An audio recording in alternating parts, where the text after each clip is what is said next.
لا إله إلا الله لا إله إلا الله لا إله إلا الله. Bismillahirrahmanirrahim. Assalamualaikum warahmatullahi wabarakatuh. Innal hamdalillah nahmaduhu wa nasta'inuhu wa nastaghfiruh wa na'udzu billahi min shururi anfusina wa min sayyiati a'malina. Man yahdihillahu fala mudilla lahu wa man yudlil fala hadiya lahu. وأشهد أن لا إله إلا الله وحده لا شريك له وأشهد أن محمدا عبده ورسوله. اللهم صل على محمد وعلى آل محمد وسلم تسليما كثيرا. أما بعد، اللهم إنا نسألك علما نافعا ونعوذ بك من علم لا ينفع. Ma'asyiral muslimin, ikhwan wa akhwat fillah rahimakumullah. Hari ini adalah hari Ahad, tanggal 9 Ramadan 1433 Hijriah, yang bertepatan dengan tanggal 29 Juli 2012. Insyaallah kita lanjutkan kajian kita dari kitab An-Nubat fi Adabi Thalabil Ilmi yang ditulis oleh Fadilatul Syekh Dr. Hamad bin Ibrahim Al-Uthman Hafizahullah Ta'ala, yang berisi 101 adab penuntut ilmu. Sebelumnya, seperti kemarin, saya mohon maaf kembali karena terlambat ada satu hal, dan mudah-mudahan pada hari-hari berikutnya Allah Subhanahu wa Ta'ala memberikan kemudahan untuk tidak terlambat. Allahumma amin. Langsung saja kita masuk adab yang berikutnya. Yang terakhir adalah adab yang ke-24, urut-urutan keadaan pemula dalam mencari ilmu, yaitu apa saja ilmu yang perlu dicari, urut-urutannya. Sekarang kita masuk bab yang baru lagi yang masih ada hubungannya, yaitu adab yang nomor ke-25. Qala Syekhul Musannif rahimahullah ta'ala, al-hadaru minal ighraqi fid daqaiqi ma'at tafriti fil muhimmi. Waspada, sibuk dengan perincian tapi menyia-nyiakan yang lebih penting. Jangan sampai kita sibuk dengan perincian-perincian ilmu sementara yang penting kita lupakan, kita sia-siakan. Allah Subhanahu wa Ta'ala berfirman di dalam surat Ali Imran ayat nomor 79, walakin kunu rabbaniyin, akan tetapi jadilah kamu rabbaniyin. Yang lalu telah dijelaskan di antara makna rabbaniyin adalah punya ilmu, mengamalkan ilmu, dan mengajarkan ilmunya. Di antara makna rabbani pula adalah alladzi yurabbin nas bi sigharil ilmi qabla kibari, yaitu yang mengajarkan kepada manusia mulai dari ilmu yang kecil sebelum ilmu yang besar. Jadi belajar itu bertahap. Yang satu-satu dulu, yang gampang-gampang dulu, kemudian baru yang agak sulit, dan seterusnya. Jangan sampai kita langsung belajar yang sulit-sulit, sementara ada yang lebih penting dari itu yang kita lupakan. Di sini ada contohnya. Contohnya ini sangat indah dan tapi juga lucu contohnya, yaitu dari Abu Ja'far Al-Qati'i rahimahullah ta'ala. Beliau mengatakan, sa'altu Aba Abdillah anil wudu' bima'in nawra. Aku tanya kepada Abu Abdillah Imam Ahmad bin Hanbal tentang hukumnya wudu dengan air bunga putih.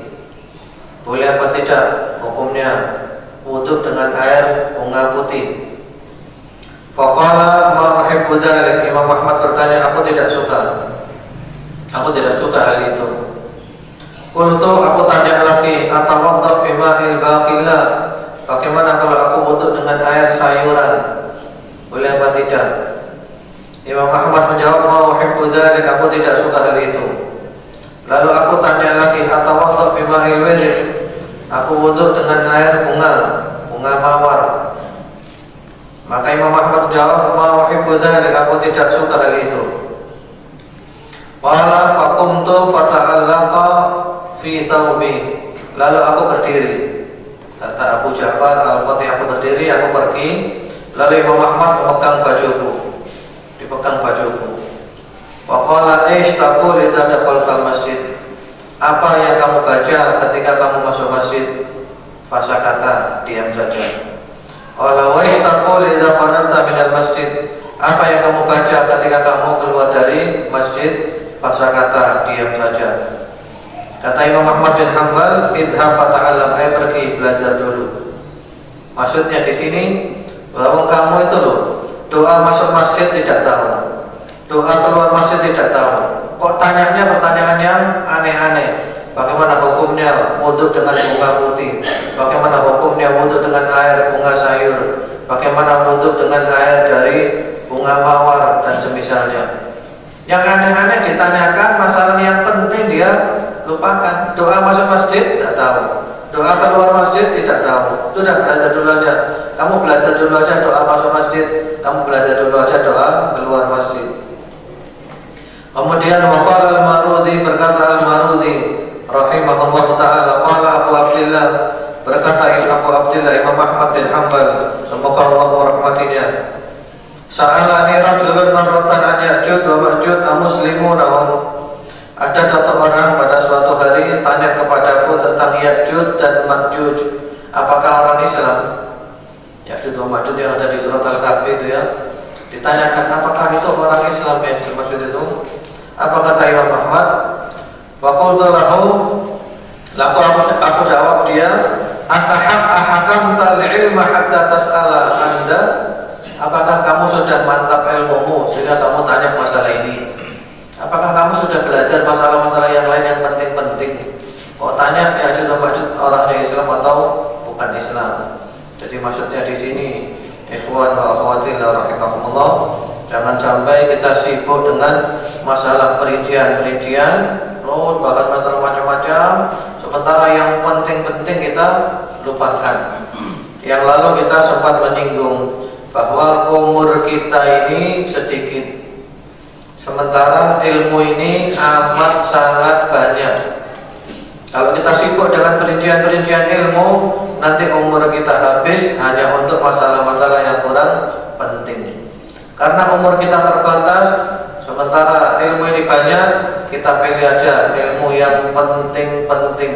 Mana ilmu yang kira-kira penting? Umur saya terbatas. Ilmu ini banyak, kitab itu jumlahnya ribuan. Mungkin seumur kita belum bisa khatam kita semua kitab tersebut. Maka kita cari aja kira-kira mana ilmu yang penting-penting, itu yang kita pelajari sehingga umur kita benar-benar barokah.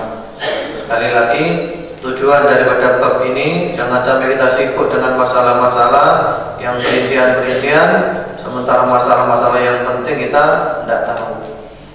Contohnya lagi, sibuk tahdir sana, sibuk tahdir sini, sibuk mencaci maki kelompok sana, sibuk mencaci maki kelompok sini. Ketika ditanya dia, rukunnya sholat ada berapa? Ini tidak tahu rukunnya sholat. Gimana kamu ini? Rukun sholat aja tidak tahu, sementara sibuk dengan masalah-masalah yang begitu-begitu. Kemudian selanjutnya lagi, bab yang nomor ke-26, at-tarawwi fi talabil ilmi, bertahap dalam mencari ilmu. Jadi mencari ilmu itu butuh bertahap, pelan-pelan. Ya, semuanya step by step, sedikit-sedikit dulu, sabar. Ya, cari ilmu itu sabar. Termasuk juga nanti ada di sini bab sabar menghadapi sifatnya guru. Kayak kemarin kita terlambat 2 kali, antum harus sabar. Kalau tidak sabar tidak dapat ilmu nanti. Nanti ada babnya, nanti bab bagaimana sabar menghadapi guru. Karena guru juga manusia. Yang namanya manusia itu berbeda dengan pencipta, dengan Allah Subhanahu wa taala. Manusia banyak kurangnya, banyak salahnya. Kita harus setiap menerima kekurangannya manusia, bertahap. Jadi ilmu ini bertahap.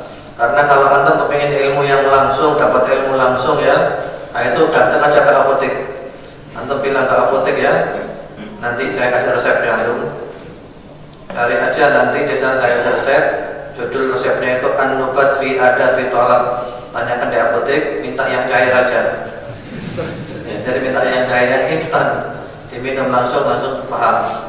Ya, jadi beli kitab yang cair, jangan kitab yang buku ini. Kalau ini harus belajar ini, nggak bisa. Jadi kalau beli kitab yang cair saja, langsung diminum langsung paham. Ada enggak kira-kira? Ada atau enggak? Ya maksudnya enggak ada maksudnya. Jadi belajar itu butuh bertahan. Allah Subhanahu wa taala berfirman di dalam surat Al-Isra ayat nomor 106. Wa Qur'anan faraqnahu litaqra'ahu 'alan nasi 'ala muqtin wa nazzalnahu tanzila. Di situ di bukunya ada salah cetak. Salahnya Al-Qur'an salah cetak. Itu dirubah jadi coret aja. Di situ warattalnahu tartila. Sebentar kalau Anda melihat di surat Al-Isra ayat 106 wa nazzalnahu tanzila, bukan warattalnahu tartila.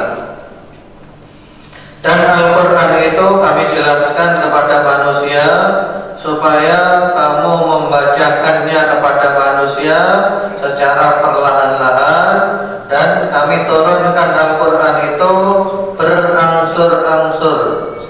Ya. Jadi Al-Quran dijelaskan oleh Allah kepada manusia untuk supaya Nabi Muhammad SAW membacakan kepada manusia. Bacanya apa? Ala muktin.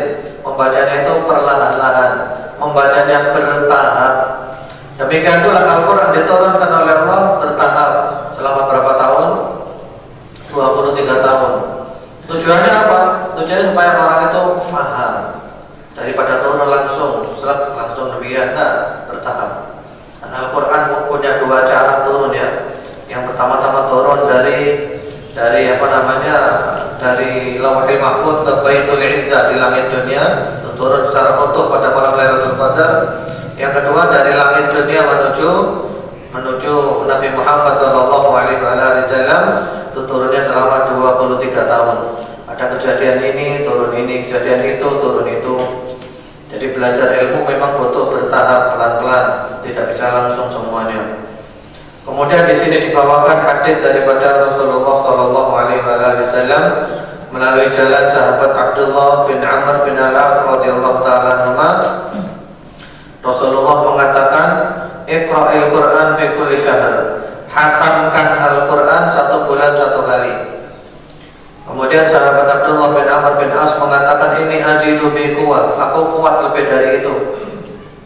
Lalu kata Rasulullah SAW, "Iqra'u fi 20 lailah." Kamu hatamkan 20 hari sekali. Kemudian sahabat Abdullah bin Amr bin As mengatakan, "Ini ajidu bi quwwah." Aku lebih kuat lagi, aku masih kuat lagi lebih dari itu. Kata Rasulullah SAW, "Faqra'u fi 7 wa la tazid 'ala dzalik." Kalau gitu, kamu hatamkan saja 7 hari sekali, jangan lebih dari itu. Jangan lebih cepat dari itu, 7 hari sekali.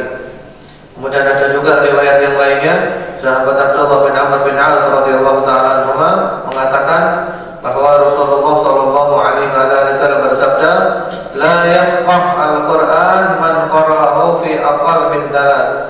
Tidak akan paham Al-Qur'an orang yang membacanya lebih cepat daripada 3 hari. Jadi maksudnya di sini khatam Al-Qur'an itu paling cepat itu 3 hari.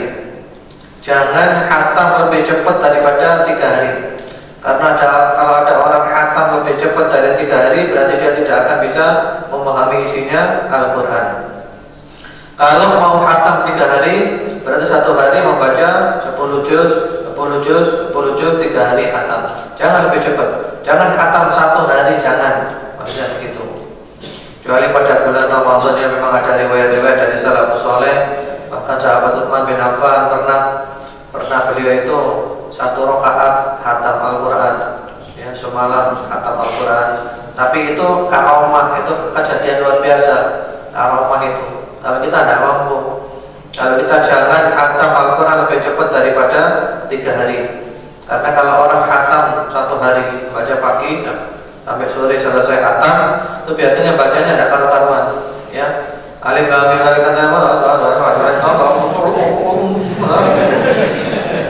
sehingga nanti kita tidak tahu apakah dia dapat pahala atau dapat dosa, wallahu a'lam. Karena bacanya tidak karu-karuan.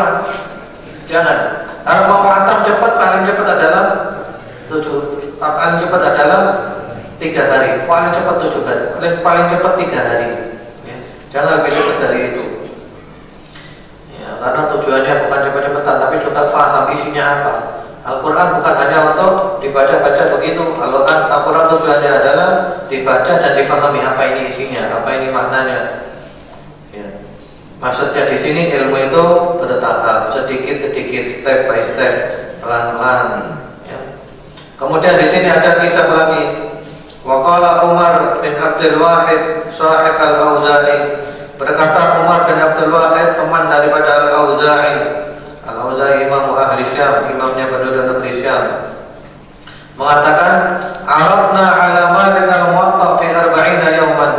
Kami belajar kepada Imam Malik kitab Muwatta selama 40 hari. Belajar kitab Muwatta, kitab hadis, satu kitab 40 hari saja khatam. Apa kata Imam Malik? Kita menghafaltuhu fi 40 sanah, akhadtumuhu fi 40 yawman, qalla ma tafhamuna fihi. Kitab yang aku tulis selama 40 tahun, sementara kamu cuma belajarnya 40 hari saja, bagaimana kamu bisa paham? Aku nulis Muwatta 40 tahun, kalau kamu ingin khatam cuma 40 hari, bagaimana bisa paham? Artinya Imam Malik kurang suka dengan hal yang seperti itu. Pelan-pelan, bertahap, step by step.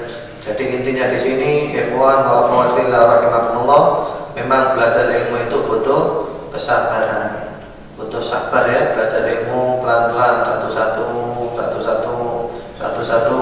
Insya Allah dengan kesabaran, dengan ketekunan, dengan kerajinan, kita akan mendapatkan ilmu dari Allah Subhanahu wa Ta'ala. Tidak mungkin belajar pagi sore sudah menguasai ilmu semuanya. Belajar sore pagi sudah menguasai ilmu semuanya, tidak mungkin, itu mustahil. Kecuali kalau tadi itu ya, kitabnya adalah kitab yang cair, dan tidak akan pernah mungkin ada kitab yang cair seperti itu. Kemudian selanjutnya bab yang nomor ke-27, mutala'atu anwa'il ulum, mempelajari berbagai macam jenis ilmu. Nanti bab di sini ini intinya bab ini. Kita ini kan punya umur ya sampai 40 tahun, 50 tahun, 60 tahun insya Allah. Nah ini kita punya banyak kesempatan mempelajari berbagai macam jenis ilmu. Belajar ilmu tafsir, belajar ilmu fikih, belajar ilmu akidah. Yang mana semua ini butuh belajar ilmu bahasa Arab, belajar ilmu nahwu. Pokoknya belajar berbagai macam ilmu. Tujuannya apa? Tujuannya kalau orang tanya kepada kita masalah fikih, kita bisa jawab. Orang tanya kepada kita masalah tafsir, kita bisa jawab. Orang tanya kepada kita masalah akidah, kita bisa jawab. Jadi belajar berbagai macam jenis ilmu. Jangan sampai umur kita itu misalnya sampai 50 tahun hanya belajar satu jenis ilmu saja. Misalnya mendalami akidah saja. Ditanya fikih, oh saya tidak tahu, bidang saya bukan fikih. Ditanya tafsir, oh saya tidak tahu, bidang saya bukan tafsir. Ditanya apapun jawabannya saya tidak tahu, bidang saya hanya satu saja. Jangan. Kalau kita mampu, kecuali kalau memang tidak mampu, maka kita bahas ya. Kalau orang nggak mampu, ya belajar semampunya. Karena itu para ulama mengatakan, ma'akbar rajul yata'atal ilm 50 sana la ya'rifu illa fannan wahidan. Alangkah buruknya orang yang mempelajari ilmu selama 50 tahun sementara dia tidak paham kecuali satu jenis ilmu saja. Artinya buruk sekali.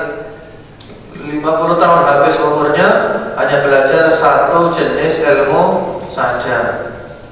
Jadi kalau bisa jangan satu jenis ilmu, belajar berbagai macam jenis ilmu. Ditanya tafsir bisa jawab.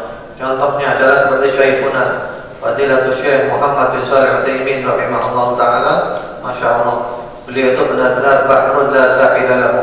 Beliau adalah merupakan lautan yang tidak bertepi, rahmatullahi alaihi. Semuanya mengakui.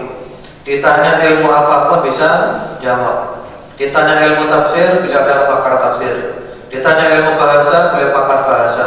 Ditanya ilmu akidah, beliau ahli akidah. Ditanya fikih, tambah lagi bidangnya adalah fikih, dan semua jenis ilmu. Masya Allah.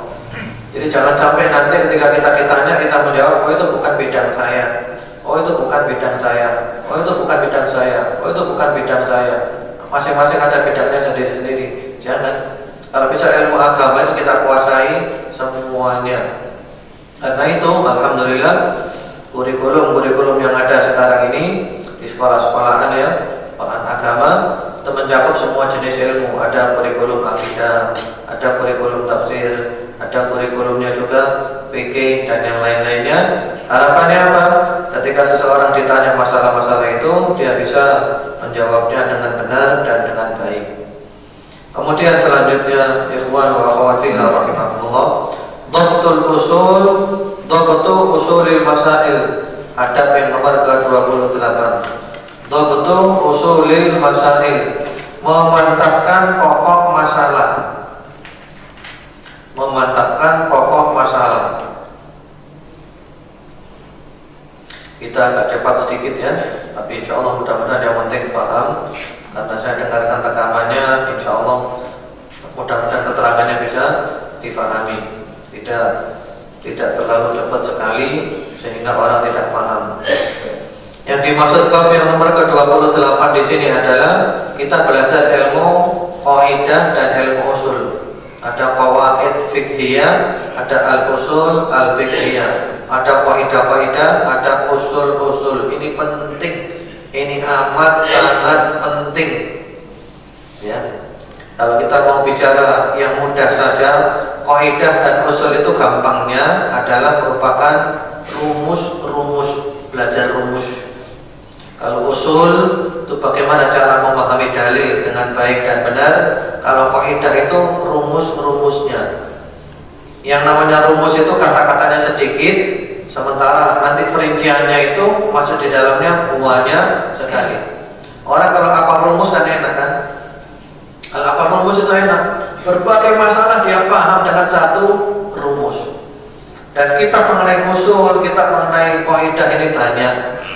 Saya akan menyebutkan dua kitab yang mudah insya Allah. Kalau usul ada ditulis oleh Syekhuna Fadilatul Syekh Muhammad bin Shalih Al-Utsaimin rahimahullah taala, yaitu kitab Al-Usul min Ilmil Usul. Al-Usul min Ilmil Usul. Mudah, gampang, praktis kalau kita mau belajar kitab itu. Jadi tujuannya belajar ilmu usul ini bagaimana kita memahami dalil itu dengan baik dan benar. Kemudian kalau kita kaidah ada banyak, diantaranya yang gampang, yang mudah, yang praktis adalah al-qawaid wal usul al-jami'ah. Al-qawaid wal usul al-jami'ah ditulis oleh Fadilatul Syekh Abdurrahman bin Nasir As-Sa'di rahimahullah taala. Nah, ini penting kaidah-kaidah ini. Contohnya, saya beri satu contoh, untuk kaidah ya. Kaidahnya contohnya itu al-masyaqqatu tajlibut taysir. Itu kaidah, itu rumus. Termasuk rumus besar itu. Al-masyaqqatu tajlibut taysir. Kesulitan mendatangkan kemudahan. Kesulitan mendatangkan kemudahan. Itu aja kaidahnya, rumusnya. Tapi ketika kita praktekkan, penjabarannya luar biasa. Dalam Islam ini semakin sulit ternyata semakin mudah. Contohnya, sholat berdiri.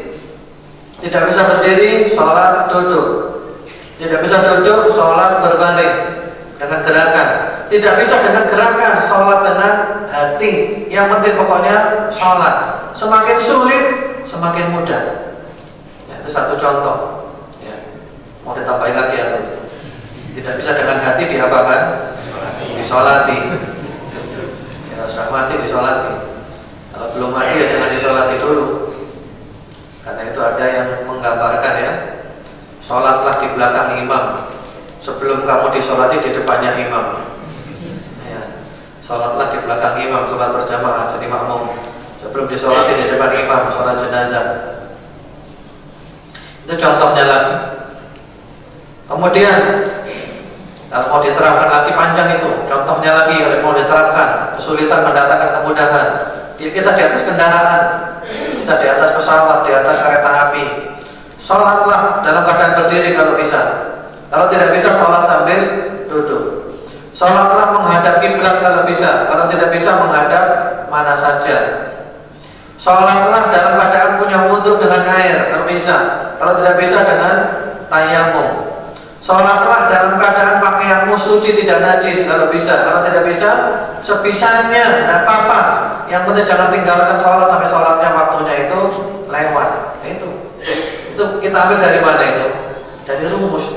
Dan rumus diambilnya dari Quran dan Sunnah. Ini dalilnya dari Al-Quran, ini dalil dari Sunnah ya. Wa ma ja'ala 'alaikum bid-dini min haraj yuridu bikumul yusra wa la yuridu bikumul usra. Ad-dinu yusrun, tentang kemudahan-kemudahan Islam. Lalu dijadikan rumus menjadi al-masyaqqatu tajlibut taisir, kesulitan mendatangkan kemudahan. Semakin sulit semakin mudah. Nah, ini penting, belajar kaidah ini penting, rumus-rumus. Sehingga kita banyak memahami masalah dengan melalui rumus. Contohnya lagi, rumus atau kaidah yang berbunyi al-yaqin la yazulu bisyak. Keyakinan tidak bisa dihilangkan oleh keraguan.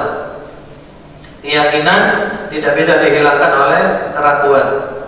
Antara yakin dengan ragu, yang menang yang mana? Yang menang yang mana? Yang yakin. Contohnya, kita yakin punya wudhu, terus kita bimbang, wudhu saya batal atau enggak ya? Wudhu saya itu batal atau enggak ya? Batal atau tidak?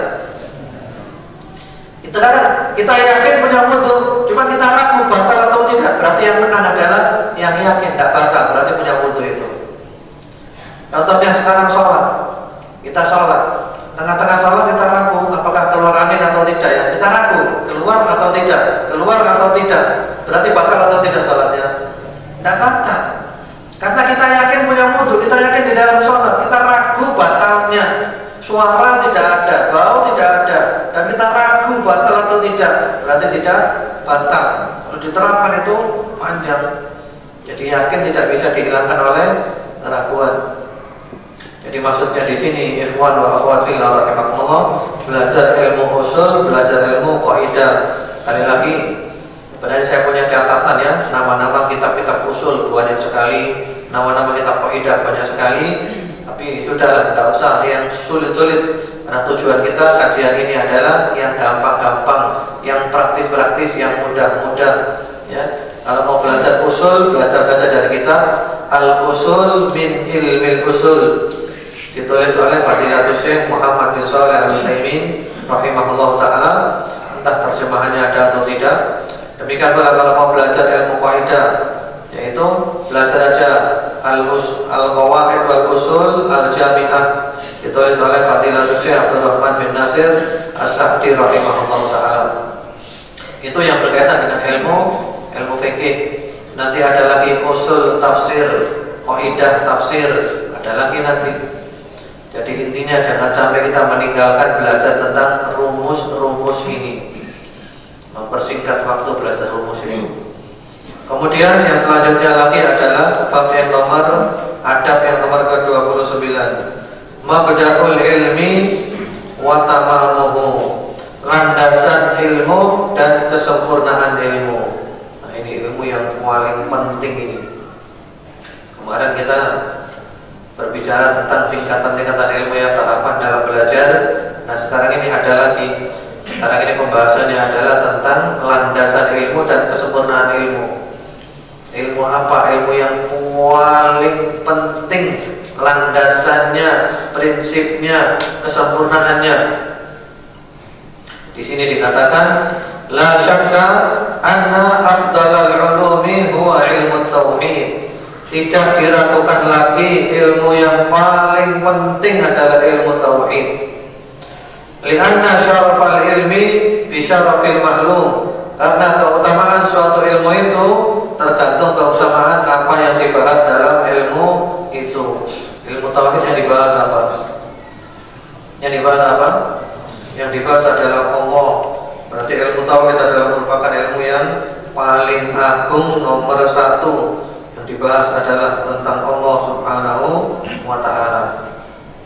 Karena itu saya punya niat insyaallah biidznillah ta'ala, kalau ditakdirkan Allah, kalau dimudahkan oleh Allah Subhanahu wa ta'ala, kalau oleh Allah diberi umur ya, tahun depan, mudah-mudahan tahun depan kajian Ramadan sore ini kita akan bahas kitab tauhid, menghatamkan kitab tauhid. Kalau diberi umur panjang, diberi oleh Allah sehat walafiat.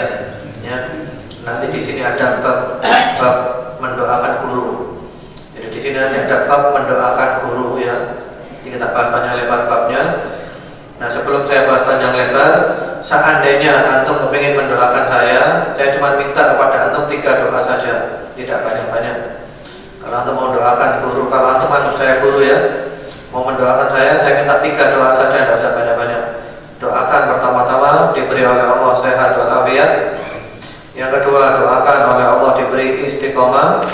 Yang ketiga, doakan kepada Allah kalau mati diberi husnul khotimah. Itu aja. Jadi kalau antum mau mendoakan saya, kalau antum anggap saya sebagai guru, ya, saya mohon doanya 3 saja, tidak banyak-banyak. Doakan pertama-tama diberi sehat walafiat oleh Allah Subhanahu wa taala. Yang kedua, doakan istiqomah. Yang ketiga, doakan kalau mati husnul khotimah. Nanti ada babnya tentang mendoakan guru.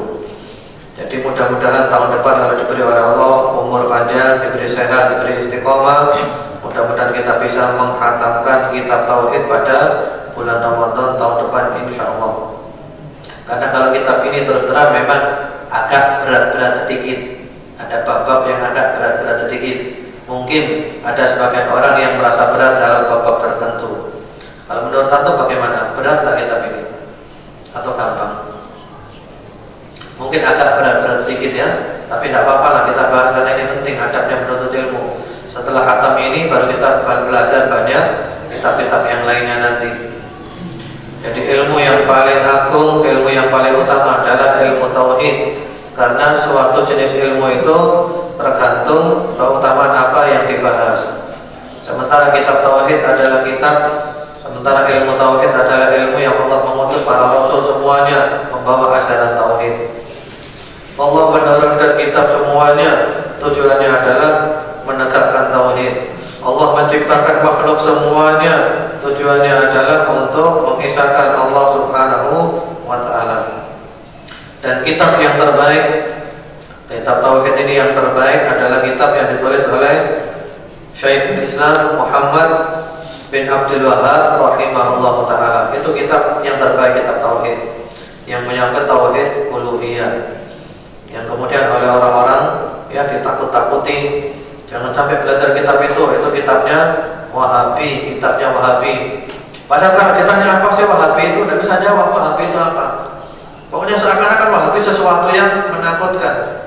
Sampai ada satu cerita, ada seorang murid ini selalu saja oleh gurunya diwanti-wanti, hati-hati dengan Wahabi ya, hati-hati dengan Wahabi, bahaya, Wahabi itu jelek, Wahabi itu terus seperti itu. Sampai akhirnya muridnya ini berangkat pergi haji. Waktu haji di sana diberi hadiah kitab tauhid yang ditulis oleh Syekh Muhammad bin Abdul Wahhab. Ya. Lalu ketika muridnya ini pulang, sampul kitab itu dirobek, sampulnya dirobek, diberikan kepada gurunya. Pak Guru, saya dapat kitab ini, saya nemu kitab ini Pak Guru, tolong periksa bagaimana isinya kitab ini bagus atau tidak. Setelah gurunya periksa, gurunya baca, kata gurunya kitab ini bagus. Isinya adalah qala Allah, qala Rasulullah, qala Allah, qala Rasulullah. Lalu oleh muridnya diberikan sampulnya, ini Pak Guru, sampulnya Pak Guru. Sampulnya ternyata Muhammad bin Abdul Wahhab. Wah jangan, ini bahaya ini. Ini kitab Wahabi, kitab Wahabi. Berarti apa?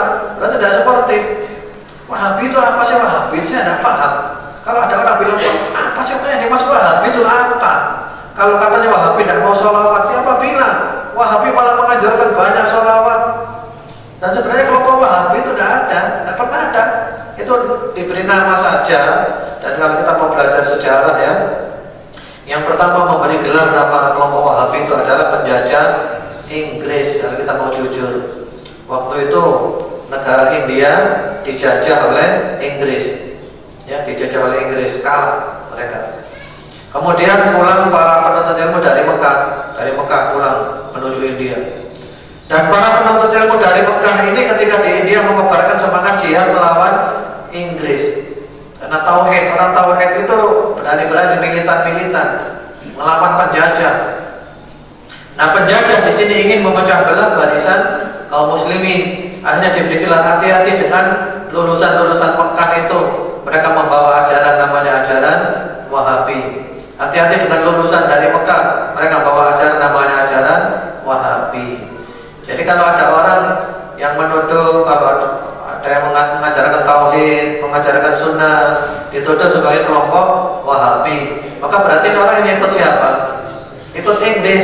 Anda ini berarti antek-anteknya Inggris, antek-anteknya Amerika. Karena sekarang ini Amerika gencar mau menghabiskan ajaran tauhid. Karena ajaran ini adalah ajaran yang suci. Ini ajaran yang paling ditakuti oleh musuh-musuh Islam.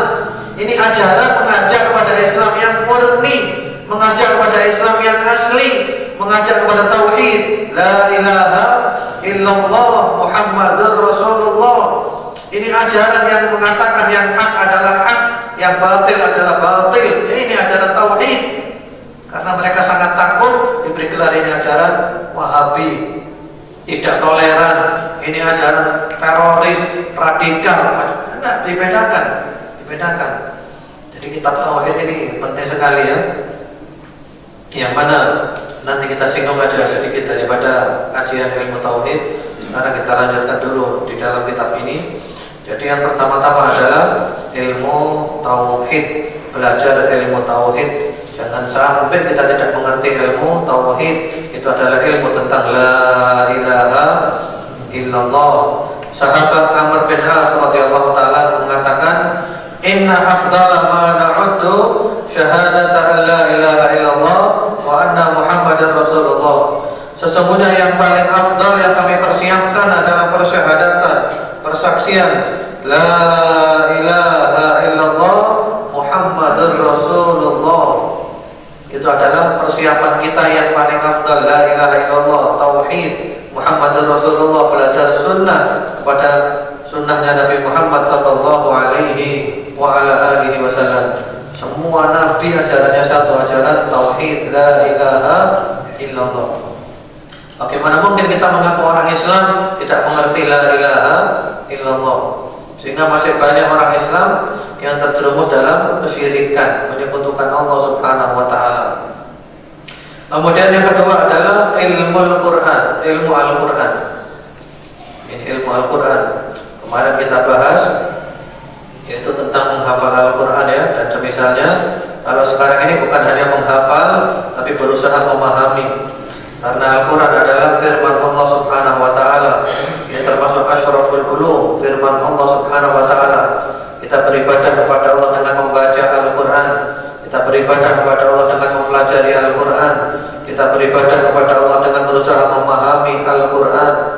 Karena itu di antara doanya Rasulullah SAW kepada sahabat Abdullah bin Abbas, Allahumma faqihhu fid din wa 'allimhu ta'wil. Ya Allah, jadikanlah Ibnu Abbas ini mengerti masalah agama dan ajarkan kepadanya ilmu tafsir. Ya, belajar ilmu tafsir. Banyak ulama-ulama ya, tokoh-tokoh ulama banyak yang menyesal karena menyia-nyiakan waktunya tidak mendalami ilmu tafsir. Banyak ulama yang menyia-nyiakan waktunya, merasa saya telah menyia-nyiakan banyak waktu. Kenapa saya tidak menekuni ilmu tafsir saja? Contohnya Syekhul Islam Ibnu Taimiyah rahimahullah taala. Syekhul Islam termasuk ulama yang banyak difitnah ya. Bahkan beliau meninggal dunia berada di dalam penjara. Ketika di penjara itu, beliau oleh Allah dibukakan ilmu tafsir yang luar biasa. Dibukakan oleh Allah ilmu tafsir yang luar biasa. Sampai-sampai beliau mengatakan, wa nadimtu ala tadyi'i aktar awqati fi ghairi ma'anil Quran. Aku menyesal telah menyia-nyiakan banyak waktuku untuk selain pembahasan makna-makna Al-Quran. Jadi Ibnu Taimiyah rahimahullah ta'ala ketika di penjara menekuni Al-Quran, belajar Al-Quran luar biasa, dibukakan oleh Allah pintu-pintu tafsir yang luar biasa, sampai beliau menyesal, kenapa tidak dulu-dulunya saya mendalami ilmu tafsir, kenapa baru di penjara ini? Sehingga beliau tidak punya tafsir 30 juz. Seandainya Ibnu Taimiyah nulis tafsir 30 juz, luar biasa, tapi terlambat. Karena mungkin ketika di luar penjara itu sibuk dengan banyak masalah, sibuk masalah ini, masalah itu, bantah ini, bantah itu. Beliau difitnah, ya difitnah. Ibnu Taimiyah ini perjuangannya luar biasa. fitnahannya juga luar biasa. Tapi beliau itu orangnya bahagia. Ibnu Taimiyah itu orangnya bahagia. Bahagia itu di mana? Di luar atau di dalam? Bahagia itu di sini.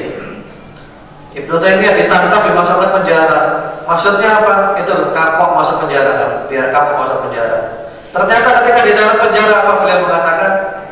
Ma yasna'u a'da'i, inna jannati wa bustani fi qalbi, la tufariquni aina ma ruhtu. Inna habsi khalwa, wa inna tardi min biladi siyaha, wa inna qatli syahadah. Apa yang diinginkan musuh-musuhku itu kepadaku? Apa maunya mereka? Apa maunya? Tamanku, kebunku ada di dalam dadaku. Tidak akan pisah dari aku dimanapun aku berada. Kalau aku di penjara, berarti aku berada di taman surga. Berarti aku berada di taman, di kebun, di villa. Kalau aku diusir ke luar negeri, berarti jalan-jalan gratis. Ya, diusir ke luar negeri kan? Di apa namanya? Namanya dideportasi ya. Ada di ekstradisi. Ya, diusir ke luar negeri. Kan jalan-jalan gratis kan?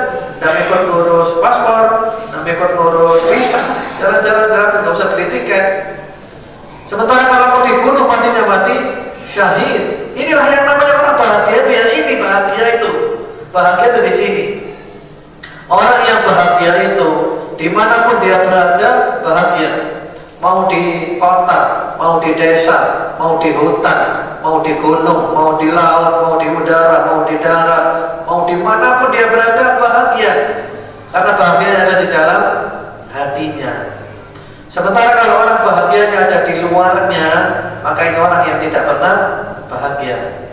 Karena ketika dia terpisahkan dengan sesuatu itu, bahagianya hilang. Kalau orang bahagia karena harta, bahagia atau tidak orang ini? Yang bahagia selama hartanya ada berada di tangannya. Ketika dia pisah dengan hartanya, bahagianya hilang. Satu contoh ya. Ini cerita juga. Ada orang yang dia itu dimuliakan manusia karena harta. Ada orang dimuliakan manusia karena ilmu. Ilmu tempatnya di dalam atau di luar? Di dalam. Harta di dalam atau di luar? Di luar. Sama-sama dimuliakannya. Yang berharta dimuliakan orang, wah ini kaya, semuanya orang senang sama dia. Kan biasa kan orang kalau kaya itu gitu. Orang kalau kaya itu seperti apa namanya, gula dikerubuti oleh semut. Dimanapun dia berada, semua orang bersama dia karena kaya. Sampai ada cerita. Ya cerita lagi ya, ada sambungannya lagi ya. Nanti kalau lupa yang pertama tadi ingatkan ya. Kalau kepanjangan ceritanya. Karena kalau tidak diceritakan hemat. Ceritanya ada orang waktu itu kaya raya, zaman Orde Baru. Yang mana zaman Orde Baru itu naik pesawatnya itu mahal sekali. Tidak semua orang bisa naik pesawat. Mahal naik pesawat. Ya, dia kaya, masya Allah. Ketika dia naik pesawat turun di Bandara Juanda, yang jemput banyak. Yang jemput banyak, yang jemput. Mobil-mobil datang jemput semuanya dia. Kemudian datang ke restoran, makan di restoran. Satu meja ini penuh semuanya makanannya. Wah, temannya banyak, pokoknya luar biasa. Sampai suatu saat dia salah dalam berbisnis. Salah dalam bisnis, jatuh miskin. Jatuh miskin. Hartanya habis semuanya. Bahkan utangnya banyak. Utangnya banyak. Dililit oleh hutang. Yang kemarin rumahnya itu masya Allah mentereng. Sekarang ngontrak rumah di gang kecil kena banjir lagi. Allahu Akbar. Ngontrak rumah di gang yang kecil kena banjir lagi. Kira-kira temannya dia yang kemarin ingat tak dengan dia? Ingat atau tak temannya? Jangankan ingat, noleh pun tidak. Noleh tidak. Itulah yang namanya dunia. Jadi orang ketika kaya dimuliakan, kekayaannya hilang, tidak dimuliakan, dihinakan. Tidak ada orang mau lihat dia, siapa mau lihat dia? Itu kalau dimuliakan karena kekayaan. Karena itu ada satu orang yang dia itu kaya raya. Ini diceritakan oleh Ibnu Qayyim baru ini dalam kitabnya Miftah dari Syahadah. Orang kaya ya dimuliakan orang karena kekayaannya. Biasakan orang kalau kaya itu semuanya ngaku familinya. Semuanya bilang family. Yang bukan family pun bilang family. Terutama bulan Ramadan ini, semuanya bilang family. Kita masih ada family loh, family dekat. Ya, dari mana dekatnya? Dari Nabi Adam.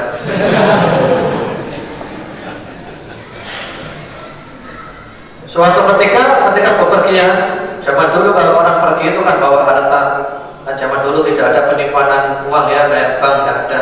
Jadi orang kalau pergi itu hartanya dibawa, dipikul hartanya ya, dibawa, dipikul, ya, berkarung-karung hartanya dia, dibawa semuanya, naik kapal laut.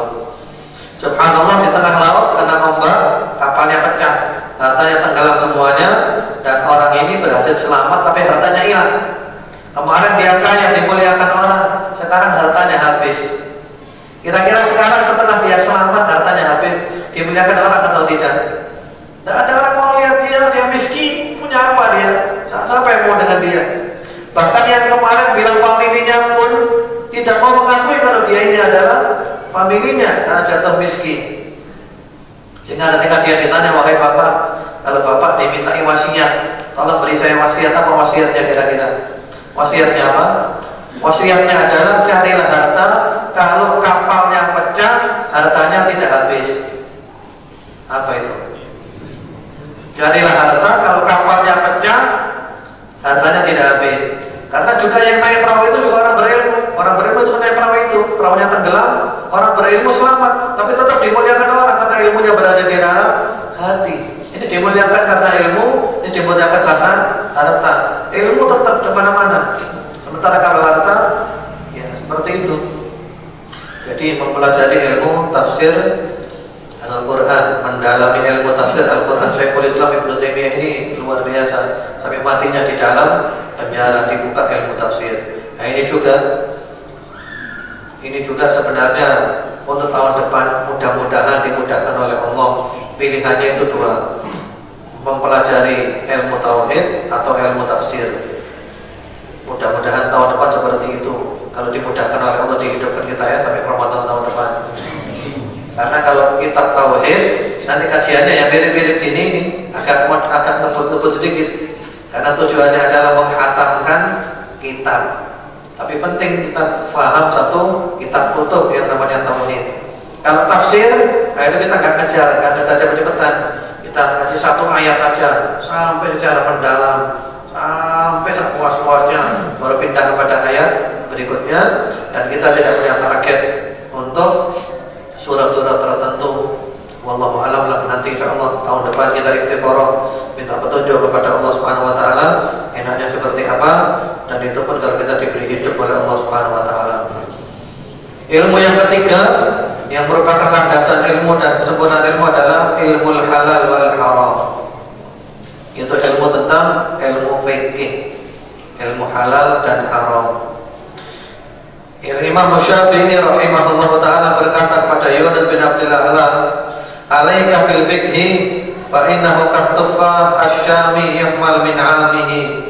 Hendaklah kamu belajar ilmu fikih karena ilmu fikih itu ibaratnya seperti tufah, seperti buah apel dari negeri Syam yang dibutuhkan sepanjang tahun, yang selalu ada sepanjang tahun tanpa musim.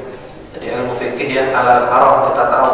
Ini halal, ini haram, ini boleh, ini tidak boleh. Ilmu fikih juga penting. Kemudian yang ketiga, yang keempat ya, ilmu al-bayan. Ilmu bayan maksudnya di sini adalah ilmu komunikasi. Ilmu komunikasi ini penting sekali. Bagaimana kita menjelaskan tentang ilmu kita kepada orang lain. Ya, Allah berfirman di dalam surat Ar-Rahman, Ar-Rahman 'allamal Qur'an, khalaqal insan, 'allamahul bayan. Ar-Rahman yang mengajarkan Al-Quran, yang menciptakan manusia dan mengajarkan kepada manusia al-bayan. Apa maksudnya al-bayan itu? Mengajarkan kepada manusia kemampuan untuk menjelaskan apa yang berada di dalam dirinya. Ini yang membedakan antara manusia dengan hewan itu bayan. Manusia mampu menjelaskan apa yang ada di dalam dirinya, sementara hewan tidak mampu menjelaskan. Demikian pula Allah berfirman di dalam surat Ali Imran 138, "Hadza bayanul linnas." Ini adalah penjelasan bagi manusia. Jadi ilmu komunikasi ini penting ya. Karena kita punya ilmu, sementara kita tidak bisa menjelaskan, bagaimana mungkin orang itu bisa paham. Jadi perlu belajar menjelaskan, belajar membaca juga perlu. Bagaimana cara ilmu berkomunikasi, bagaimana cara ilmu berbicara, bagaimana cara menyampaikan materi yang baik. Yang penting menyampaikan materi itu, ikhwan wa akhwat fillah rahimakumullah, menyampaikan materi itu yang paling penting, yang sederhana saja, yang mudah saja, yang semua orang bisa paham. Gak usah kita pakai bahasa yang mulu-mulu, tinggi-tinggi, nanti orang malah tidak paham. Karena itu semua Rasul oleh Allah diutus dengan bilisani qaumihi. Allah mengutus semua Nabi, semua Rasul dengan bahasa kaumnya, bahasa yang mudah dipahami. Ya, daripada kita pakai bahasa yang tinggi, lebih baik sederhana saja, sederhana apa adanya, yang penting semua orang bisa memahami. Jadi ilmu komunikasi ini amat sangat penting. Ya, kita singgung sedikit saja daripada ilmu tauhid yang tadi telah dijanjikan, karena tanpa terasa kita sudah masuk jam 5:15. Saya tambah 5 menit saja ya, tidak apa-apa ya. Saya tambah 5 menit saja, kita akhiri jam 5:20, yaitu ilmu tauhid, yang mana Allah Subhanahu wa taala berfirman, "Wa ma khalaqtul jinna wal insa illa liya'budun." Dan tiadalah aku ciptakan jin dan manusia melainkan supaya mereka beribadah kepadaku. Surat Az-Zariyat ayat 56. Ya, yang namanya ibadah itu identik dengan tauhid. Bagaimana mungkin kita beribadah kepada Allah tanpa tauhid? Demikian pula di dalam surat yang lainnya, surat An-Nahl ayat 36, Allah berfirman, "Walaqad ba'atsna fi kulli ummatin rasulan an ibudullaha wajtanibut taghut." Dan sungguh kami telah mengutus pada tiap-tiap umat seorang rasul yang dakwahnya adalah ibadahlah kepada Allah, jauhilah taghut. Ibadah kepada Allah, jauhi taghut. La ilaha illallah. Allah juga berfirman, "Wa qadha rabbuka alla ta'budu illa iyyahu wa bil walidaini ihsana." Tuhanmu telah menetapkan supaya kamu jangan beribadah kecuali hanya kepadanya saja, dan supaya kamu berbuat baik kepada kedua orang tua. Artinya ilmu tauhid itu nomor 1. Tauhid, tauhid, tauhid, dan tauhid. Bahkan di antara keutamaan tauhid itu ada satu kisah. Nanti hari kiamat satu orang dipanggil satu orang, dibukakan untuk dia, dibentangkan untuk dia 99 catatan amal dosa. Dosanya amat sangat banyak, luar biasa orang ini. Dosanya banyaknya bukan main. Kemudian dia ditanya, "Alaka udhrun aw hasanatun?" Kamu punya udzur, kamu punya alasan, kamu punya kebaikan? Dia mengatakan, "La ya Rabb, tidak ya Allah, saya tidak punya alasan, saya tidak punya kebaikan." Lalu dikatakan, "Innaka la tudlam," kamu tidak akan dizalimi, kamu punya kebaikan.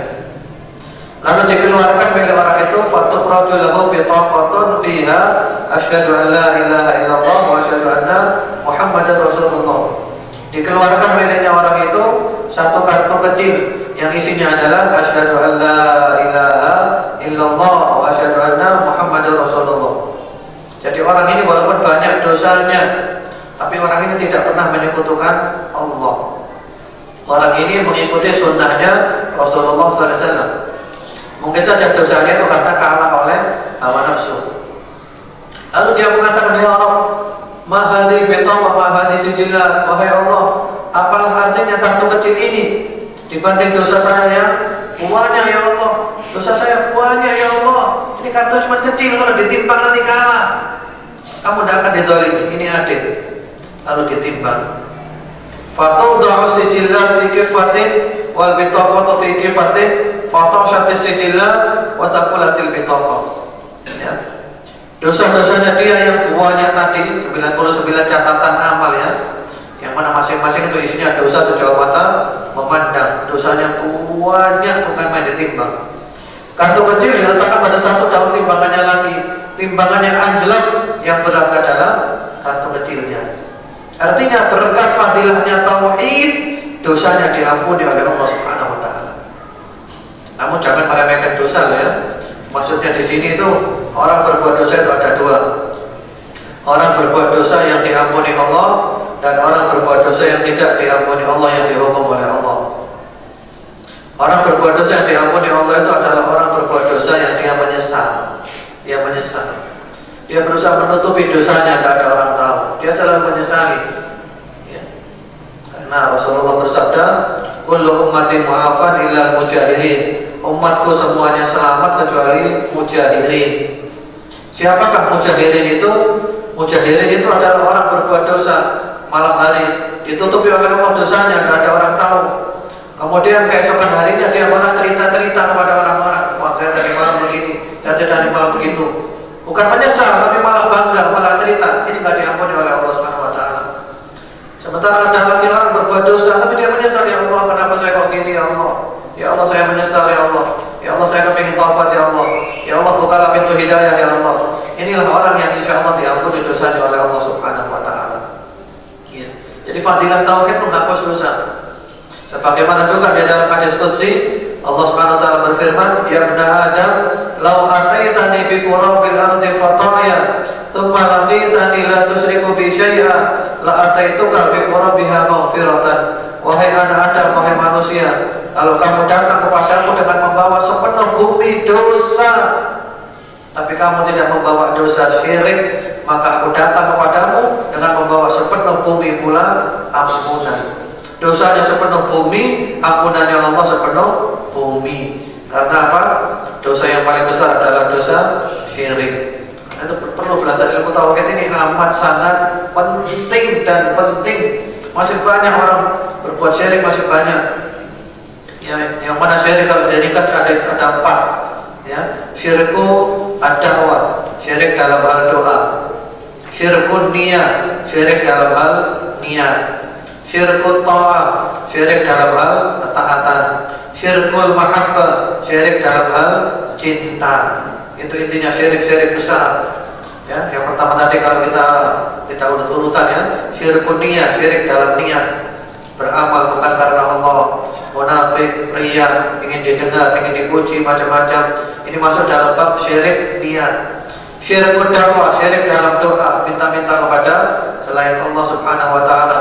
Datang ke kuburan minta-minta ke orang mati, wahai Tuhan fulan, wahai Syekh fulan, ampuni saya, maafkan kesalahan saya, anak saya sakit sembuhkan, istri saya tidak bisa hamil jadikan dia bisa hamil, dagangan saya lariskan.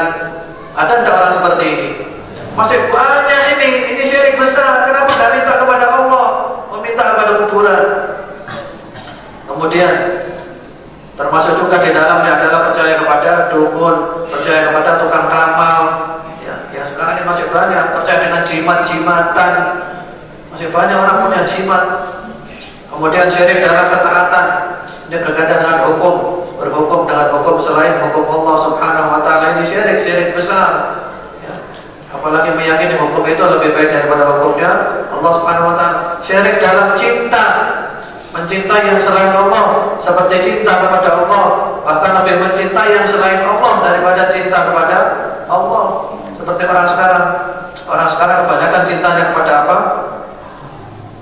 Cintanya kepada apa kebanyakan? Cintanya kepada dunia. Ya. Yang dipikir cuma dunia saja, yang dibicarakan dunia saja. Mulai dari pagi mikir dunia, pagi, siang, sore, malam, mau tidur mikir dunia, bahkan ketika tidur pun ngelilir. Yang diiling-iling adalah dunia. Subhanallah. Ini berarti Allah sudah lebih apa namanya? Allah dikalahkan. Dunia melebihi di hatinya daripada Allah Subhanahu wa taala. Ya mungkin itu dulu aja. Sekali lagi saya mohon maaf ya atas keterlambatannya. Dan insya Allah mudah-mudahan besok dan berikutnya kita akan tepat waktu jam 4 sampai jam 5. Sekali lagi saya mohon kepada antum doa 3 saja, tidak banyak-banyak. Doakan saya diberi oleh Allah sehat walafiat. Doakan saya diberi oleh Allah istiqomah. Doakan saya diberi oleh Allah husnul khotimah. Terima kasih, mudah-mudahan antum juga mendapat seperti itu. Semoga Allah menjadikan kita istiqomah dan umur kita ditutup oleh Allah dengan husnul khotimah. Subhanallahumma wa bihamdika asyhadu an la ilaha illa anta astaghfiruka wa atubu ilaik. Assalamualaikum warahmatullahi wabarakatuh.